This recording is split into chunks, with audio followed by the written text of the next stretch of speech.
నీకు ఎలాగో యూట్యూబ్ నుంచి డబ్బులు వస్తున్నాయి, బాగా సంపాదిస్తున్నావు, కెమెరాలు, ఫోన్లు, రకరకాల ఫోన్లు, నీ తల్లిదండ్రులు శుభ్రంగా చూసుకుంటున్నావు. అక్కడ ఊళ్ళో ఏదైనా ఆస్తులు ఉంటే వెనకేసుకుంటున్నామేమో. యూట్యూబ్ నుంచి ఎవరికి ఎన్ని డబ్బులు వచ్చినా రాకపోయినా నీకు మాత్రం నెలకు 40 లక్షలు వస్తాయి, లేదంటే ఈజీగా 25 లక్షలైనా నీకు వస్తాయి. హ్యాపీగా డబ్బులు సంపాదించుకుంటున్నావు, వింతలో విశేషాలు చూపిస్తున్నావు.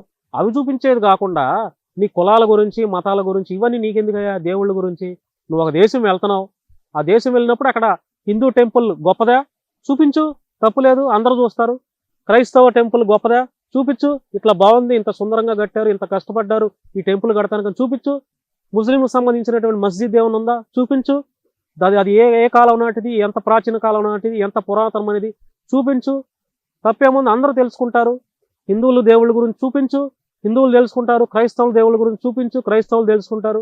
ముస్లింల దేవుళ్ళ గురించి చూపించు, ముస్లింలు తెలుసుకుంటారు, చూస్తారు, నీకు లైకులు కొడతారు, షేర్లు కొడతారు, నిన్ను అభిమానిస్తారు. అంతేగాని కులాల గురించి, మతాల గురించి నీకు ఎందుకయ్యా చెప్పు.